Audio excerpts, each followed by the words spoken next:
some group of students, they were abusing drugs, taking alcohol. Teachers in the school also need to do more, to engage, and parents to engage with teachers also. You see, it takes community to raise a child. Raise a child. Yeah. Mm-hmm. It takes a community to raise a child.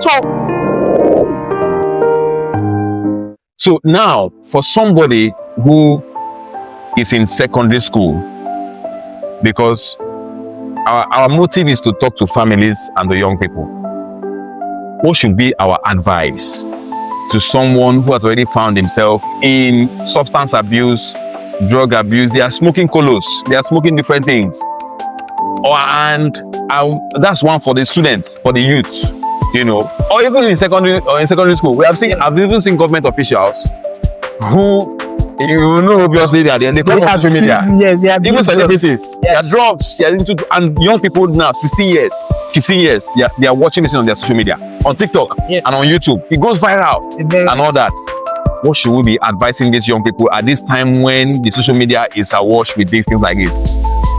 Before I talk about the parents, what they should do, let's take that. Yeah, based on that question you asked, I love that question because it's something we need to take a critical look into, because these are something that have been disturbing the youth of these days, even the community.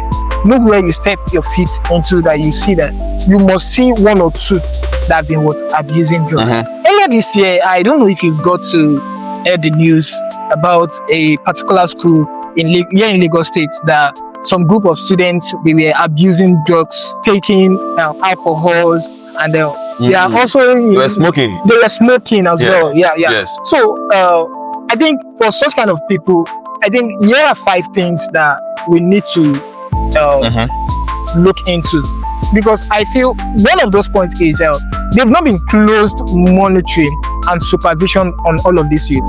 Yes, they've not been closed monitoring. So we have people that will monitor them, right? Yes, parents, students, school. Teachers, parents and their parents and their teachers. Yeah, are you getting it?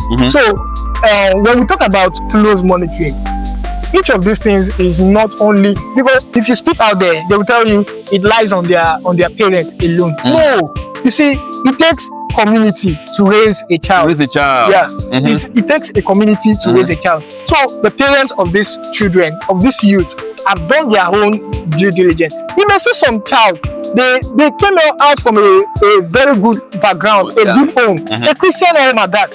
I see when they get to school, they tend to become something else, and that is because to them they've gained freedom.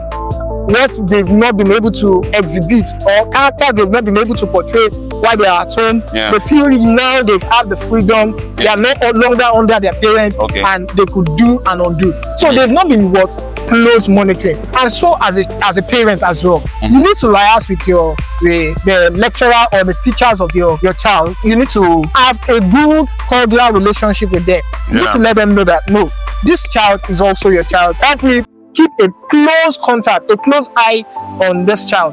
And also, I see they've not been open-minded communication with all of this. Yes, open-minded communication. You see, some of these youth, our parents too, they have hand in all of these things, because you see they've been too hard or too harsh on their child, such that these children no longer have that boldness to come and to share whatever burdens they've been feeling. I think that was last year. There was a story of a girl that the family they are too occupied with the activities of life. Father is a politician also. They no longer have that time to have a good relationship with their child. The lady. And this lady had to confide in an outsider.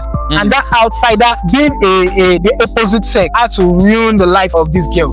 She raped and molested her several times, because the children, the parent of this lady are not there to act. Is it that she's afraid? No, not that she's afraid. The parents did not give that gap. Like, they did not create that open-minded discussion, engagement. They didn't create that awareness awareness. Like, child, you can come to me. Whatever things that you feel you need So to. we are youth leaders in the church, for example. Yes. So we also notice this in your saying, right? That some students, some youths, some young people are more comfortable talking to somebody in the church, a leader, and all that, than the parents. Now, if that youth leader knows what he or she is doing, it is better to talk to that leader than to talk to an outsider, a peer that is in the same level, you know. So because this leader has more wisdom, so this can liaise with the parents and say, this is what your son is saying, or this is where they're attending to. And that's why teachers in the school also need to do more, to engage, and parents to engage with teachers also.